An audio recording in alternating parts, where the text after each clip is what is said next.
What's that?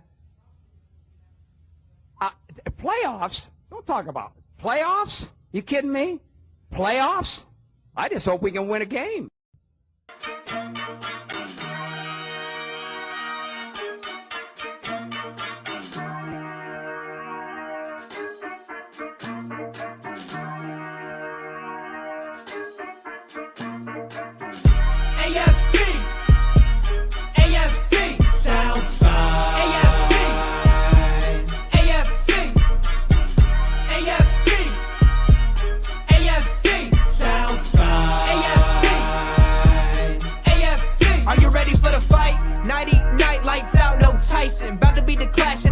Strike like a lightning bolt. You feel the ground pounding, that might be the coast. Quick like a jolt, like to hit when provoked. Don't you doubt that. That's a Jaguar to a house cat. That's an outcast to a whole squadron. If you talking Houston, then we've got a problem. You'll probably get the horns if you mess with the cattle. Sit back in your saddle and get ready for the fan battle.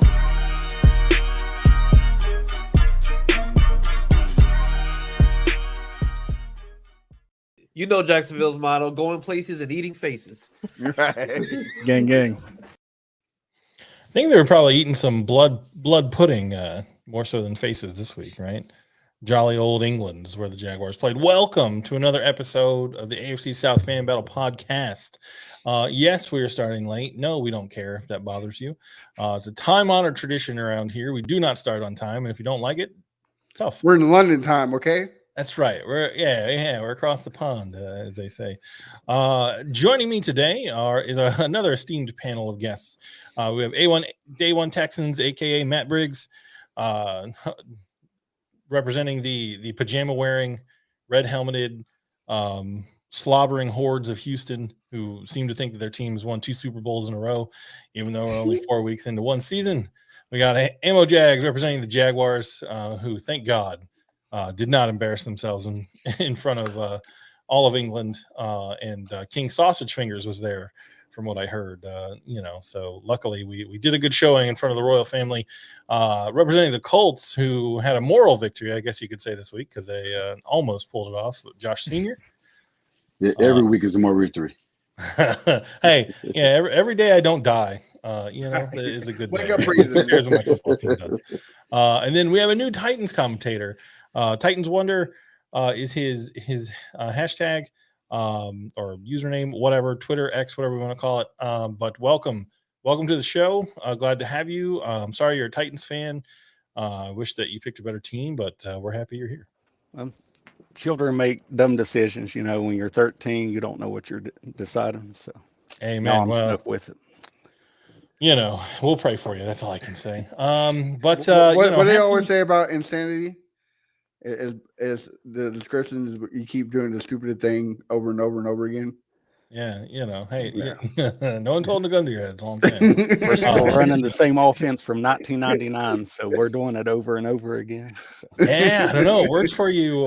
Worked for them this weekend. This past weekend. So the Bengals. What the heck happened to the Bengals? I don't understand. People say Joe Burrow has a calf or ankle injury. I don't get. I don't know. I feel like there's more to that story. I don't understand how they could be so bad all of a sudden. But yeah, so victory Monday almost for the whole division. Not quite for the Colts, but came back a little bit. But we'll get to that in a minute. A couple of bits of news. I want to start with the Jags game. People were bagging on the Jags game, not because the Jaguars have sort of underperformed already this year. But people were making fun of the Disney Plus Toy Story view of the game. And I gotta say, it was actually pretty cool. It was kind of fun. It was sort of a goofy thing. My favorite thing was that the announcers for that part of the broadcast were making fun of the glitches. Like there were some technical glitches with some of the animations and stuff, and they were kind of making fun of it. But in the real life version of the game, the Jags at one point did an Andy's room celebration. So they all fell over like the toys do when Andy comes in the room. So it's pretty cool. That was an interesting angle. I still hate that the Jags play in London. I don't know there's nothing I can do about it, but if they're going to be there, at least you got something cool. And the only mercy too is if the Jaguars had ended up losing, which they did not. The game happens early in the morning on a Sunday when I'm busy doing other things, so I have to record it and watch it later, and I can just skip it if they end up sucking. That's the only advantage of them playing in London. So I gotta talk about the Toy Story aspect. My daughter loved it, and she hates football. So I mean, thank you, Disney, for allowing me to watch the game with my daughter. So pretty cool. I like it. You gotta fix the glitches, but other than that, I mean, it's the first time they did it, but it's still pretty neat, pretty interesting. Yeah. Different way of watching the game. It seems like the NFL's trying to draw more fans in.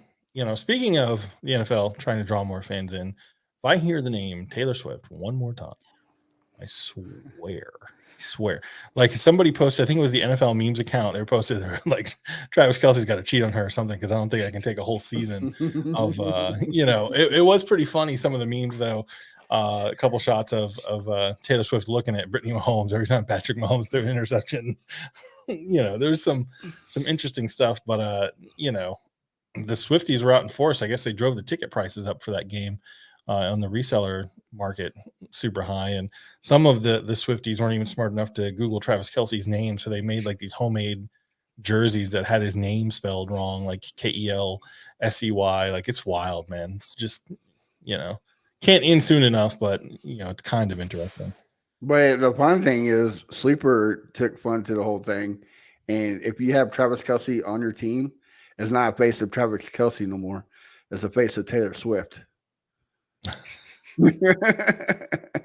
a lot of fans are upset about it and demanding them to change it.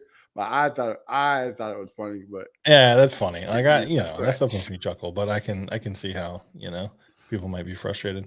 And then what was the other bit of news that we had?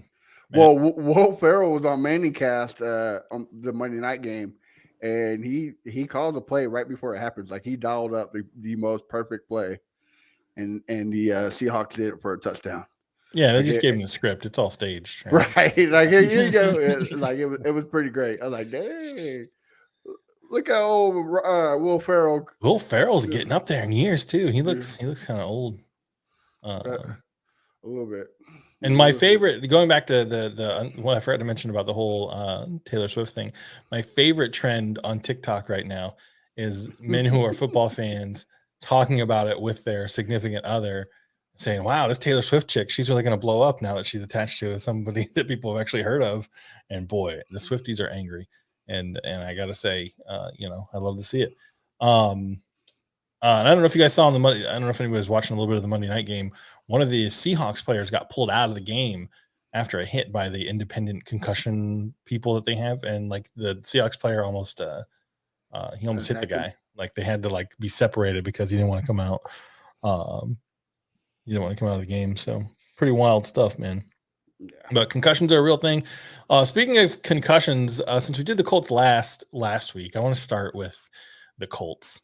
Anthony Richardson back in the lineup. Had a rough first half, but seemed to do a little better in the second half. Josh Senior, tell us about it. Yeah, like you said, man, it was a real first half, man. I think he only had like 47 yards in the first half.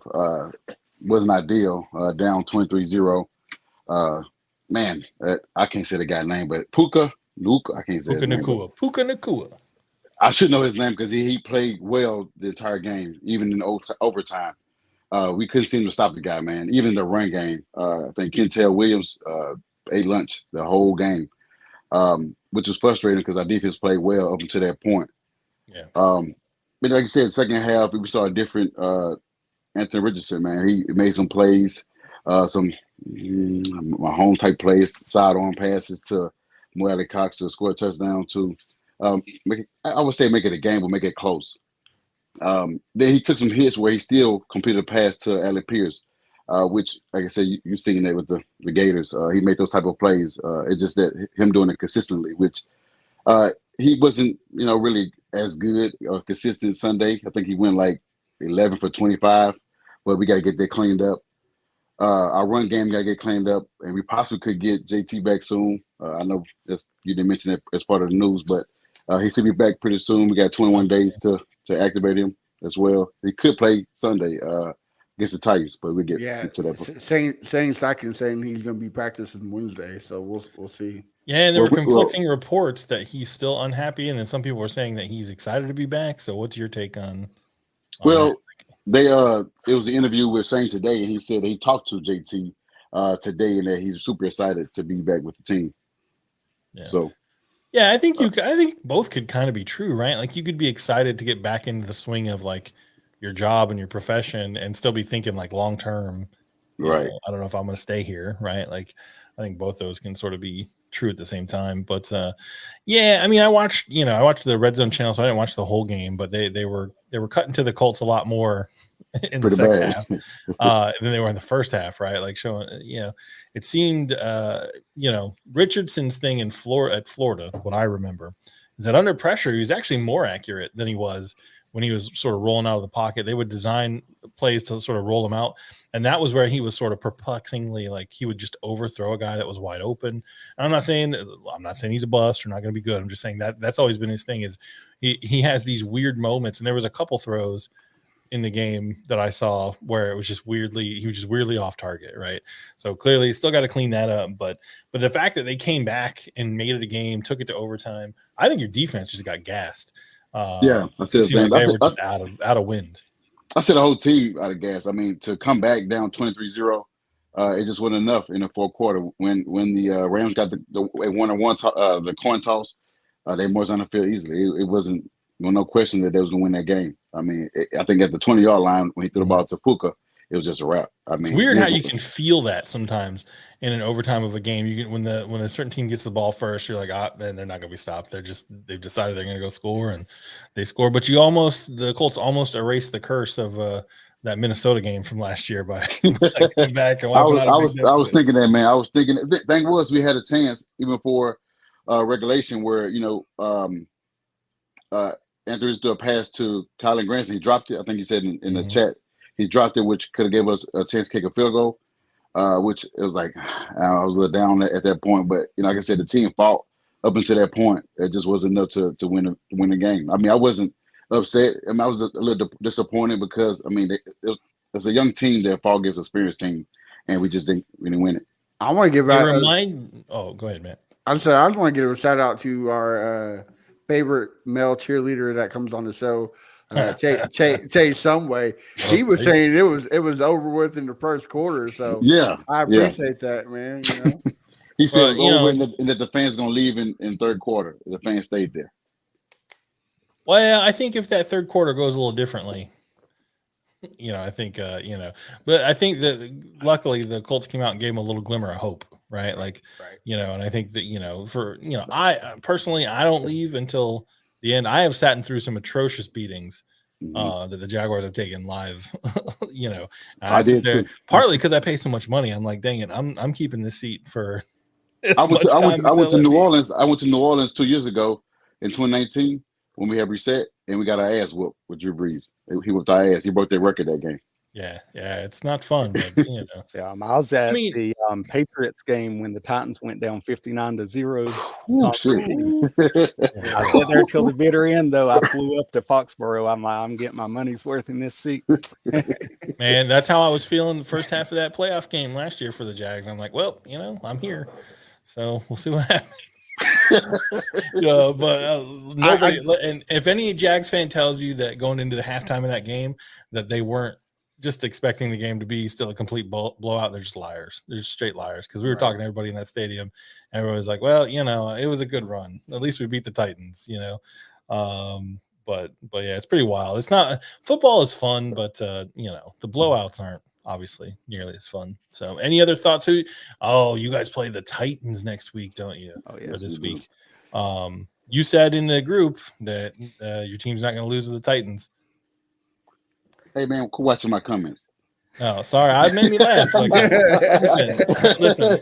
I told you before, us Josh's got to stick together, man. Like, especially when the Titans fans start popping off. We gotta jump in there and tell them it's up. I did see real quick before we end this. I did see a stat that Anthony Richardson has yet to throw a pass over 25 yards. Did he finally break that, or is it still? Yeah, he did. To Josh Downs. All right, cool, good. I felt like he hit one in the Jags game. that was over 25 yards. Maybe CBS said he didn't have one thrown. They're probably right. They would know better than me, I guess. He had a 39-yard touchdown to Pittman, but that was a screen. Like 25 yards in the air. Yeah. Gotcha. Yeah, that's right. That's what I was thinking of. I think Marlon Cox was over 20 yards too. The touchdown. I mean, I wonder if that's a Anthony Richardson thing, or they're just not dialing up those plays, right? Like, are they running an offense where they just take what the defense gives them every time, and they're not really taking those downfield shots? Yeah. But we don't have a burner. That's why we end up getting we activated Amari Rogers out the practice squad, and then we picked up KJ Hamler. He's in the practice squad as well. Yeah, Brown Chubby Bear VT says, behind the line of screen pass. Yep, you're right, VT. I remember a long pass. I remember just being very angry about the Jags not tackling well. So that was a terrible attempt to try to tackle him on that one. So two things. I hope that your team beats the Titans, because we all know how I feel about the Titans. And B, last thing I'll say is I feel like the Colts this year remind me of the Jags from last year. They don't ever seem to really give up, right? Like, no matter how they don't seem like they come out and they're deflated, and it's like, oh well, I guess we're gonna lose now. And that's the one thing that the Jags did very well consistently the whole year, is they just, other than that one Lions game last year, but we're not going to talk about that.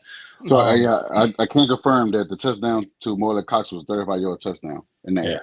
Good I think as he gets more confident, and I think they'll open up the playbook for him as he proves he's consistently accurate and making good decisions. But right now, Stroud and AR are proving me wrong. So, I hope in particular that Stroud ends up sucking, just because, oh boy, the jokes will be glorious. I need Stroud to suck because I can continue the long running joke of OSU quarterbacks being terrible in the NFL. So, all right, any other thoughts, Josh Senior, on your team?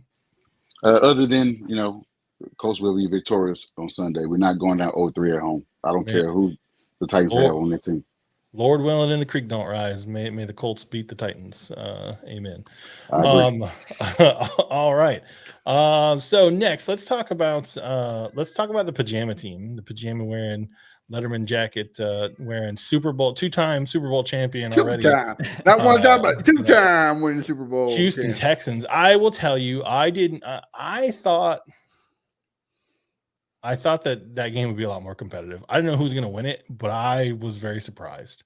Matt Briggs, how did you feel about what happened on Sunday? I would have to agree with you. Like, I didn't think it was going to be a blowout like it was. I thought TJ Watt was going to have like a Khalil Mack day. I thought he was going to have like 6 sacks. I mean, we picked up a left tackle off the streets. Never played a game this year or last year. So, I mean, that's a recipe for disaster, But Bobby Slowick, man, he called a hell of a game. Did the same thing from against the Jags. Just eliminated the top pass rusher, Josh Allen. I mean, what did he have? 4 sacks against the Falcons? Yeah, the Falcons suck, though. They're legitimately not good. It did make me feel better that Steelers defensive line, which is the one unit that is very good for them, had no sacks. Right. But I will say, I would just like to briefly add that you Houston Texans fans are a bunch of liars. You've been singing for 3 weeks like, oh, our offensive line. Oh, we don't have anyone. We don't have any players. Oh, we're so bad. Well, apparently that was a lie, because your offensive line is apparently pretty dang good, because they keep just locking people up and it's crazy. On paper, you wouldn't think so, but you're right. I mean, maybe we got some kind of voodoo going down there in Texas. I don't know, but I'm loving it. But the good thing is we get 3 starters back: Tunzel, Howard, and Juice Scruggs, all coming back from the IR. But man, it was a good game. Like you said, CJ Stroud broke a record. He broke Patrick Mahomes. Mm-hmm. He most yards in the game. I think it was like 306. He has 307, something like that. But yeah, like VC says, scheming fixes everything. I've been saying that. The scheme took away the defense, which was the best part of the Steelers. there was a part where I thought they were going to come back when they scored those 6 points. I was like, ooh. And Harris was coming back with the big runs. And Jonathan Gennard just completely destroyed Kenny Pickett and injured him. And yeah, that 4th and 1. Right. The Steelers line up in a shotgun formation. Right. And I'm just right. like, That's what I was about to say. Doing? Like, why would you do that? Like, you go in shotgun, you're telling everybody we're doing one thing only. And that's unless you're doing some wacky like draw play jet or sweep or something, where Right. you're trying to do some sort of, but even that is like 4th and 1, really? That's what we're doing. Well, it makes it longer, right? Like, it's not an actual 4th and 1. It's like a 4th and 3. Well, I mean, these coaches try to scheme against what they think the defense is going to do on a 4th and 1. The linebackers, your linemen, they're going to press down. They're really going to be looking for somebody to try to push through. So the thought is if you can get the ball into a fast guy's hands and the defense is coming up the middle and he gets on that edge. But again, it's risky.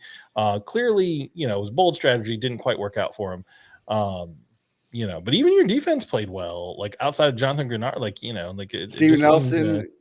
Nelson is a top 5 cornerback right now. I think the Steelers also, I think they overlooked y'all. I think they were sleeping on y'all a little bit because they didn't seem to have much energy until they started to make that little bit of a rally later on. And then but when they came out, they seemed like they were flat and they were just sort of like, guess we're in trouble. I wouldn't go that far. I don't think they overlooked. I do think that they could have beat us. And then when we started the whole thing, Josh said this when we had Josh Senior said this when we had the Texans versus the Colts podcast, that we couldn't score. We couldn't get in the end zone. Texans don't know how to score. Our opening drive, we had 3 penalties come back. And we scored 3 times and they all came back. And then we finally scored. So we scored 4 touchdowns in the opening drive. I think that's what kind of. I also said that your team always injured players. It was Petrie injured Pierce last year and got injured. Anthony Richardson, you injured Kenny Pickett. You guys are some dirty players. Off the gas, bro. They also cheat too. Remember the stickum.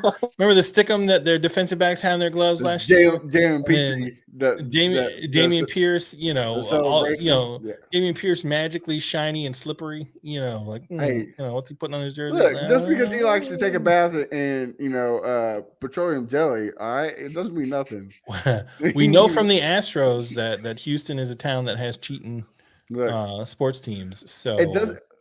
I'll say it once and I'll say it again. If you're not cheating, you're not winning. This is how it goes. Ask Tom Brady how it turned out for him.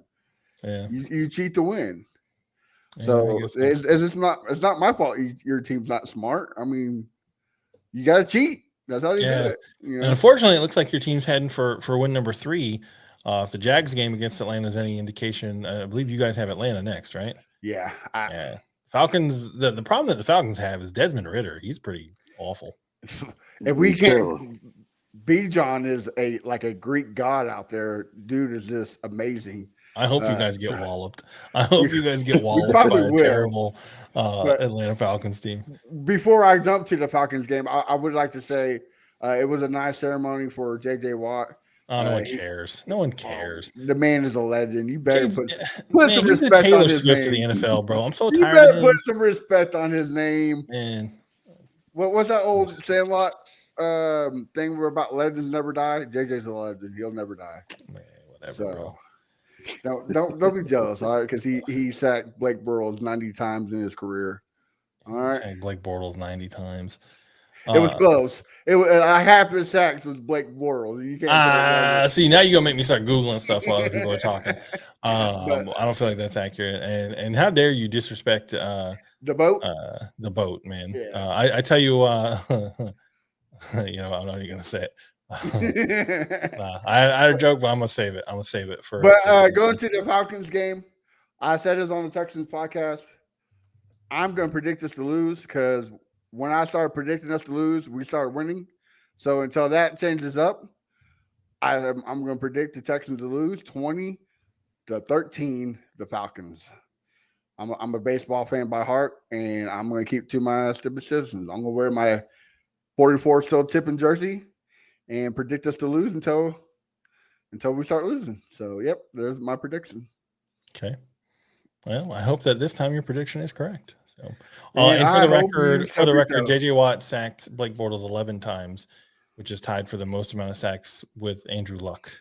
So he sacks Andrew Luck. Really? I thought Zach Mettenberger. So therefore, Blake Bortles is as good a quarterback as Andrew Luck. I mean, that's just math. Suck on that. I thought it would be Zach Mettenberger, but all right, cool. Yeah.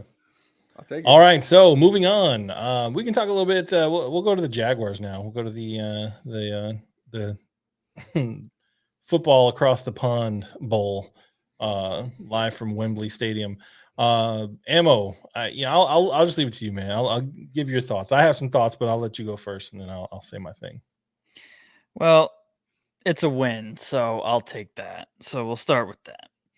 But this is a game that we should have ran the score up on, and we just couldn't.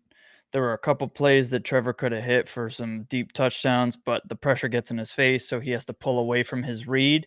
And then because I saw Christian Kirk back corner of the left side of the end zone, wide open.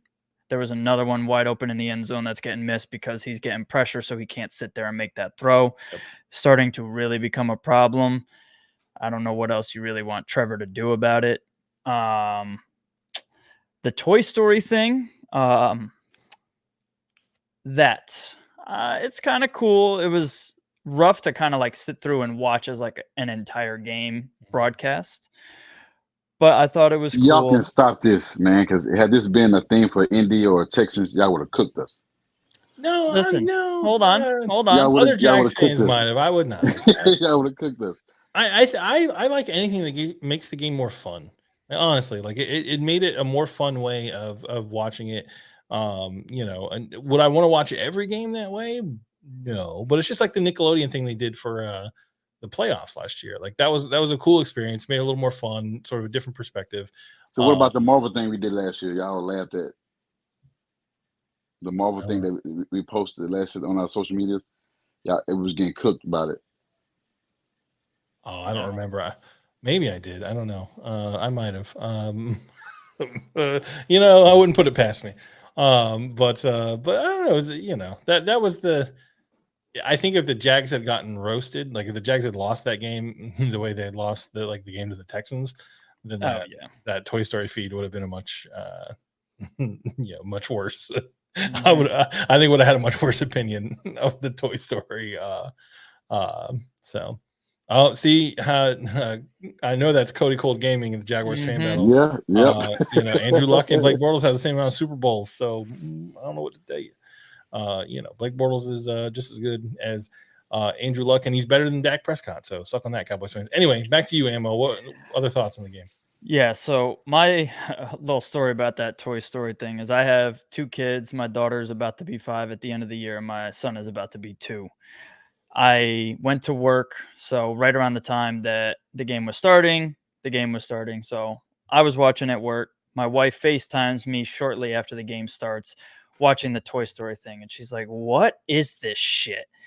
And I was like, "I don't know. You can watch that, or you could watch the other version, And my daughter's sitting there, and she looks over at Bella, and she says, "Do you want to watch this one, or do you want to watch the real game?" My daughter just yells, "I want the real one!" So. Raising them right. You're raising them right. I had a very proud dad moment right there. So that was my little tidbit about the Toy Story. Back to the actual game. Bijan Robinson sent Chad Muma to the Shadow Realm. R.I.P. R.I.P. Chad Muma's ankles. Oh my God. Man, ankles, I saw that like knees, 8 times. Yeah. Every joint that he has in his body is just gone. Well, the meme is, Bijan Robinson moves so well. He's got people doing Spider-Man poses every time he jukes. Well, and going back to that Toy Story thing, they did him dirty on that play too. That was one of the better plays that I saw from the Toy Story thing that looked good. But it didn't look good for Chad. Right, like, ugh, man. Yeah, Chad Muma's not played well, in my opinion. No.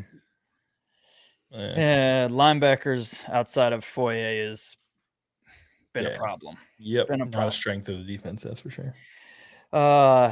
Definitely still not what I want to be seeing from the offense. Like I said, I think Trevor will be happy to get Cam back.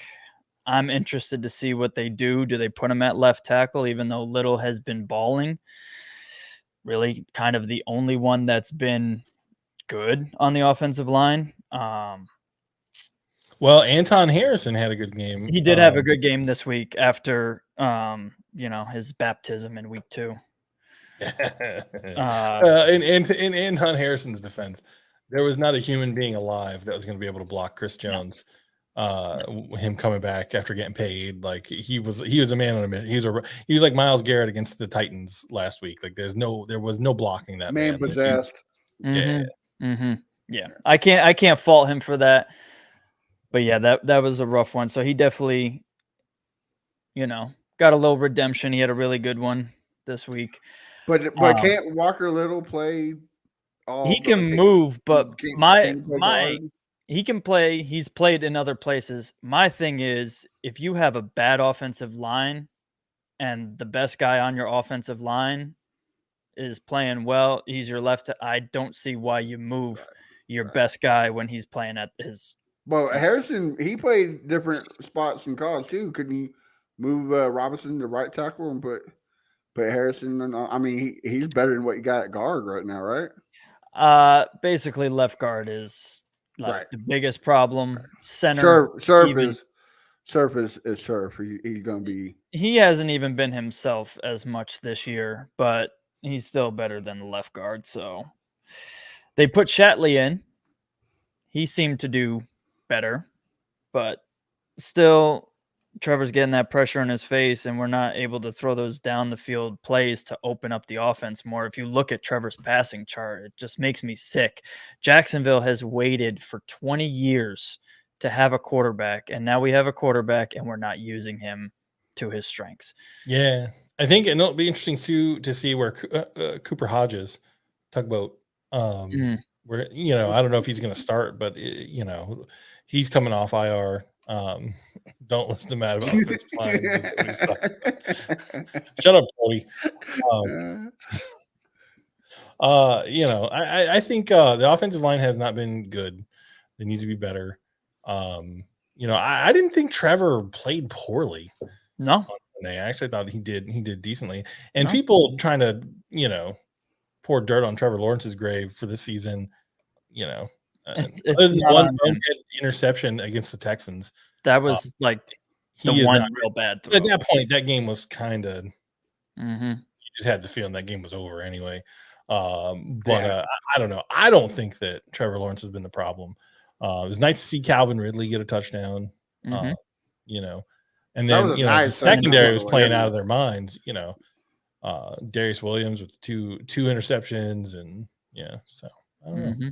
Yeah, when I saw it was like 20-3, 20-7, whatever. I forget what y'all jumped up to after that pick 6. I was like, oh man, they're gonna hang 40 on them easily, and then I was like, what the interior of the right.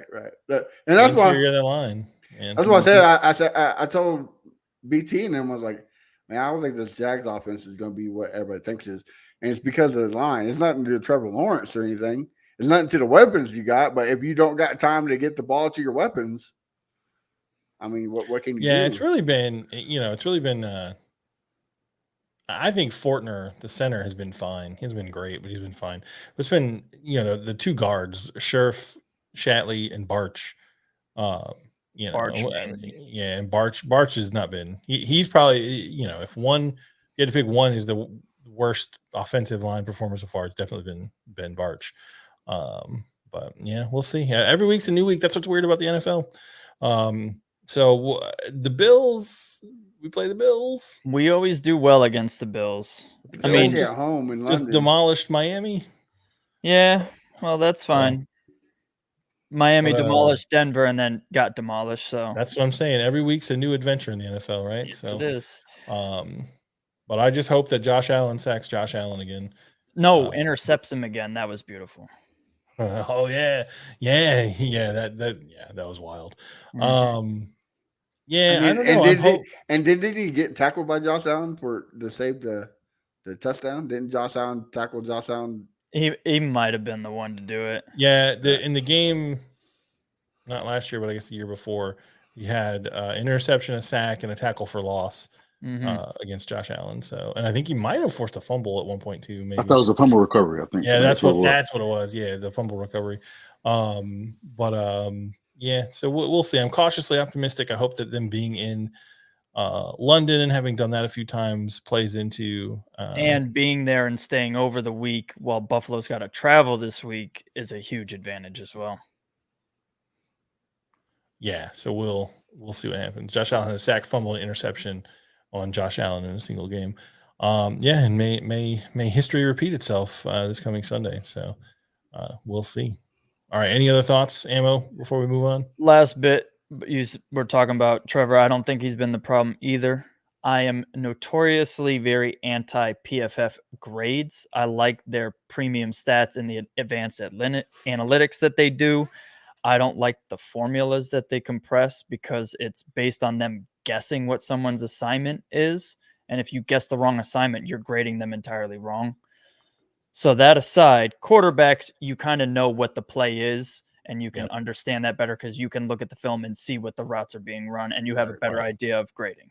PFS has him graded as the second best QB in the league right now behind Tua. Yeah. So they're seeing him on film playing better than what the box score is showing, and that is exactly what anybody that's been watching the games will tell you.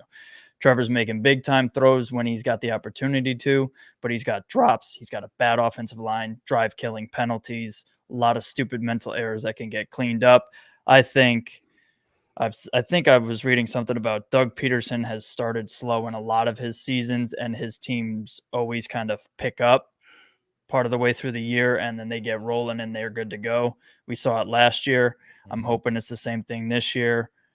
They're winning games despite not playing anywhere close to their potential. So, yeah, that touchdown pass to Ridley on Sunday was a beautiful throw. Yeah, right on the dot, wasn't it? Yeah, and that's what I say about unlike Texans fans, I try to have a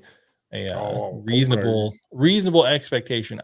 I believe that Trevor has the potential to be one of the best quarterbacks in the leagues, but he has to show that he can do it consistently, right? And what's weird is though, even though his stats don't look crazy, if you've watched the games, he's been fairly consistent for the most part. Like when I in some of these scenarios, I don't think there's a quarterback alive when you're getting, pressure on first, when the defense is rushing 3 down linemen and they're getting pressure on first down and you're just getting walloped constantly. Not a whole lot you can do. That plus the drops anyway. All right, what's your prediction? Jags win? Oh yeah, Jags are winning. Yep. It's going to be 28-24. It's going to be that close. Feels right. Yeah, it feels like it might be right. All right, well, moving on. Last but not least, how the turntables turn. The Tennessee Titans, after getting walloped 27-3 by the Browns, come back and wallop the Bengals 27-3. All right, man. What say you? Is Tannehill back? Tannehill, your guy? I don't know if Tannehill's as far back as Tim Kelly's play calling brings him, I think. And because it's been a running joke this year on the Titans fans, we roasted Downing last year for running too much. Now we're roasting Kelly for passing too much. Right. But like in the second half of the Saints game, we have the lead, the ball, and Henry gets 4 total touches in the second half compared to 24 dropbacks for Tannehill. Like stuff like that should be Henry time. In this game, before the final drive, he had 24 dropbacks and 23 designed runs. I think that's perfect for if we can keep 50-50 play calling, then I think Tannehill's back because that keeps play action in the game. And the whole second half, Tannehill was nothing but play action every play. The one thing I'll say that didn't show up on the stat sheet that I think was the turning point of the game was tied 3-3 and Mixon was getting 4, 5, 6 yards a carry. Like we were playing 10 yards off the line of scrimmage and just daring them to run it at us. And they did, and it was successful. So Mixon had a third down conversion in which he then trash talked Simmons, and they both went at it and both got offsetting personal fouls. And with the score tied 3-3, and Mixon, you could hear him on the game tape saying, "Where were you? Where are you? You're not here today." So after that, it was just straight shut down. They never crossed the 50 again. I don't think. It was 3 out of their next 4 were 3 and outs. Like, challenging Simmons was a big mistake. Yeah, Jeff Simmons is not the sort of guy you want to give extra motivation to. Like, No. As much as I hate the Titans, that means a good football player. I thought for sure that the Jaguars goose was cooked in that last game of the year, last season, because the fans down in the north end zone were giving it to Simmons and the other defensive linemen when the Titans came out of the tunnel and for their warm-ups. I mean, it was bad. Like, the Jags fans were in rare form that day. Oh Lord, we got comments. Jaguars fan battle says Tanny plays like he drinks heavily after a win, then loses, sobers up, and wins, and then starts the cycle again. The and way who was it that that said drinking after wins helped Downing. So I mean, he was looking good up until they made him sober up. So yeah, it helped until he got caught, right? And then somebody else said every other week Tannehill's the man, right? And that's what it feels like with. I want to say fans, like, every other week we're never watching again, and every other week we're Titans for life. So I think we need all to pitch in and buy Derrick Henry a back brace because he is carrying this Titans team. If it wasn't for Derrick Henry, I don't think they win. So y'all need to buy him a back brace because I know his back's hurting. Well, if he was in Texans, you guys would get together and buy him a gift card for a massage therapist, right? Like, that's how it goes in Houston. I mean, Tim Kelly was there, so he probably knows a pretty good one. So he's got the numbers. He's got the numbers. Yeah, he knows all the numbers. Yeah, Grandpa Henry, he looked like Derrick Henry of a couple of years ago, just walloping guys. Talk about another team that sort of felt like they came out and just played flat across the board was the Bengals. Like, they just didn't seem like they had a lot of energy. They stink. Yeah. You see Jamar Chase? You see what he's been saying? Yeah, I think they caught him in a moment of frustration. So for those of you that don't know, after the game, reporters were interviewing Jamar Chase, and they asked him if he thought he was open during the game, which is, by the way, reporters, a stupid question. And he basically said, "I'm always open." Which is what 95% of any receivers will. Which is what you want your receiver to say in that scenario, and then you want them to go back and watch film, and obviously, like, they know they're not open all the time. But, like, what's he going to say? What are you asking your star wide receiver to say there? Oh yeah, I got dominated. Couldn't get any separation. They totally kicked my. They're so much better than me. Like, what? Right. Like, what do you think? What led to that question was they caught him on air saying, "Give me the effing ball." So that's why they asked, "Were you open?" And he said, "Oh, I missed that part." Yeah. Sounds like Allen Robinson. Throw that shit in bounds, bro. Man, that guy was a punk. He did Blake Bortles wrong, bro. He was just salty. Him and Jalen Ramsey. They just blech. But I mean, Titans had a good game. I hope they have a bad game this coming week. Well, I hope it's a tie. Is the Colts game, is that in Indy or is that in Nashville? Indy, yeah. Well, maybe they'll pipe in a little extra crowd noise and keep it extra loud in there. There we go. There you go. They're gonna put a banner up. That's the thing that the crackheads around the Jag Stadium like to do. They have knockoff versions of the official chains that the team sells, and they're selling for like $50. And you can tell they just spray painted it earlier because they're wearing it on their shirts, and it's getting like blue or teal stuff like all their shirts. I'm like, no, man, I don't want to buy one of those. Thank you, though. Appreciate the offer. No. All right. I smell a bet coming now. Ooh. Titans playing the Colts. We gonna make the new guy bet on his first show. I mean, do it. What's the bet? What's the terms? It need to be Cherry, Ray Cherry. I don't need nobody else. Oh yeah, we'll be nice to the new guy. Yeah, because Cherry only comes around, man, when his team wins, bro. Yes, every time. Bro don't say nothing about nothing, nowhere, like until his team wins, and then comes in like he comes in acting like a Texans fan, talking about like they won the Super Bowl or something. You guys see that game? Like, yeah, bro, we saw it. Shut up. Shut up. Look, man, you keep putting all of us fans together. Like each Listen, fan base stop has acting. those fans. Stop acting like them. I'm I not don't one of those see. fans. But you got Jags fans like what's that guy Thomas, whatever his name is, the dude that takes the pictures in the pool. Like, come on, bro. Oh, Yeah. Jarvis. Jarvis, there you go, Jarvis. You mean Whoopi Goldberg? Yeah, and then Nixon Harrell, whatever his fucking name is, that dude is a a weird Jags fan too. Titans, they got weird ones, RJ and Thomas Darden. Yeah, and then you got Colts fans. I mean, you got Josh Senior, Chris. No. And then you got 32 team Nick, who he's as crazy as it all can be. So yeah, it's everything. y'all got BT and the dude named J Ball. Whatever his name is. Jamin. Oh yeah. J.I.E. Ball or whatever his name is. Yeah. That guy he's the worst. Oh, he's so He makes all Texans Speaking fans of look VT. bad. Hey, VT, listen, the Jags won the division last year. I don't know what to tell you. You may not like it, but that's what happened, bro. I mean, it's what happened. I don't know what to say other than, it's what happened. What will happen this year? I don't know. Nobody knows. Like we say, every week read the script is yet. a new adventure in the NFL. But yeah, I don't know.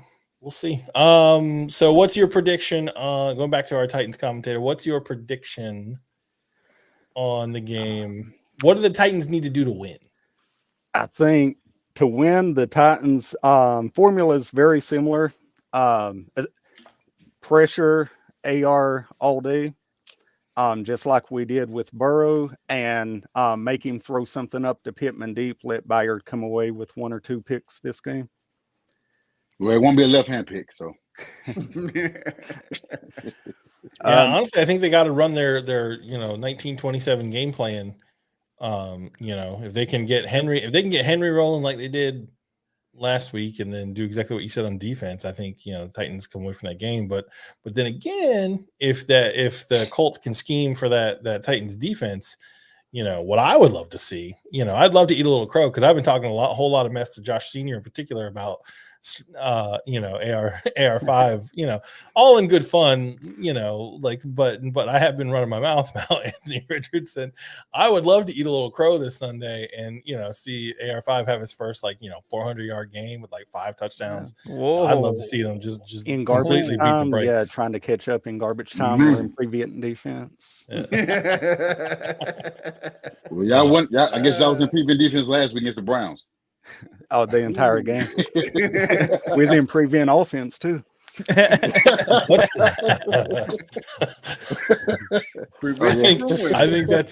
think that is the only that's the offense that you have to run with Tannehill as your quarterback, is to prevent. Well, we gotta Henry, prevent him he's got a career passing percentage of 87.5%. 50% of his attempts have been touchdowns. So maybe we put him in at quarterback. Yeah. At least in the red zone, right? I mean, he's a lot better than Tannehill. I mean, he's already doing everything else for the offense. Why not? Right. Like, he is literally. What's one more responsibility? Right. If you had Coach Sanders as your head coach, that's what he'd be doing. He'd be putting him on defense, offense, quarterback. Derrick Henry's too old. That's elder abuse, man. You can't be running the ball, man. I mean, probably push a guard back if they want to put him at defensive end as well. I forget we're talking about the Titans, not the Colts, where they have a 90-year-old guy playing quarterback back there. So you're right. You had the same thing. You had Brandon Whedon. He was old as fuck. Man, see, Texans, 1 year, you had one for 9 times a year, bro. Texans like the dudes with the long necks, man. They like those giraffe-looking dudes. Where they can see down the field, just by looking up, So. All right. So, any final thoughts anybody has this week on the games? I think that's pretty much it. Not a whole lot else to cover. Yes, I hope the Titans and Colts tie, and Jags and Texans. I hope they both lose. Somehow they find a way to both lose. I was rooting for the Colts to tie until I realized that keep them in first place, and I was like, "Nah, man, we're still in first place." No, it won't put them. Are you though? Are you talking about last Sunday or this Sunday? No, last Sunday. This past Okay, Sunday. okay, I was about to say. But you guys would have been in sole possession of first place. It's a tie. Like it's a tie. Well, listen, we can agree to disagree on that, but we can all agree that the Titans are in the place that they belong, which is dead Todd last, bottom of the division.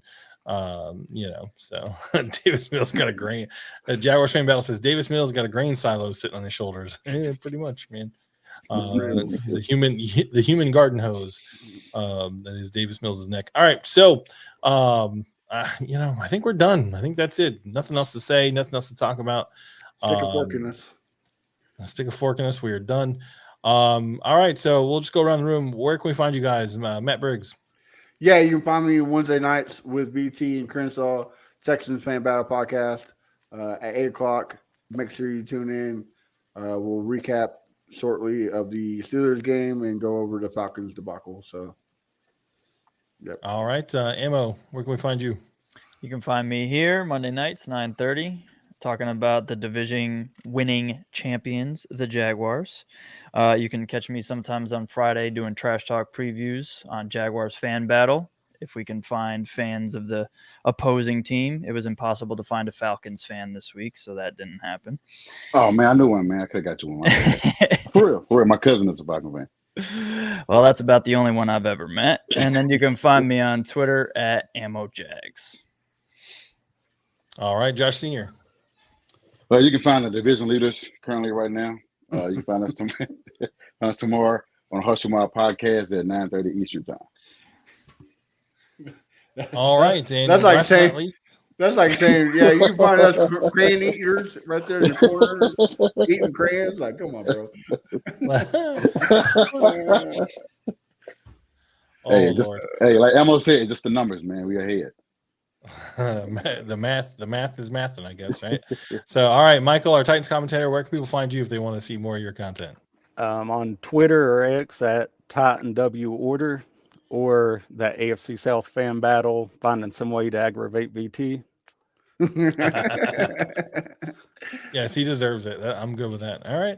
You can find me on Twitter, X, whatever it is. Josh Gibbs up. We can find the Colts 10 points. What? Put that back up. And we can find the Colts 10 points behind the Jags of week 1. I think Cody's drinking. I think Cody is he's having a good time. He's imbibing some adult beverages, and he's having a good Monday night.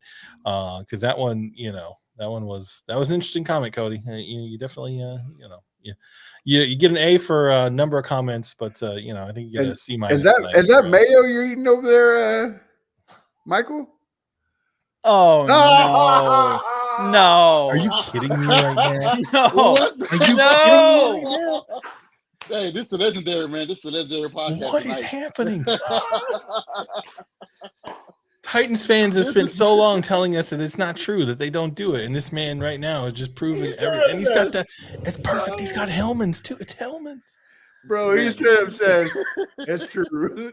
He's like, Will Levis is my quarterback. Oh, we definitely got to do a reel, man. We definitely got to do a reel this one. Oh, for sure. Yeah. All right. Well, other than that, the only thing there is to say is Sam loves Jalen Ramsey. And, there you go.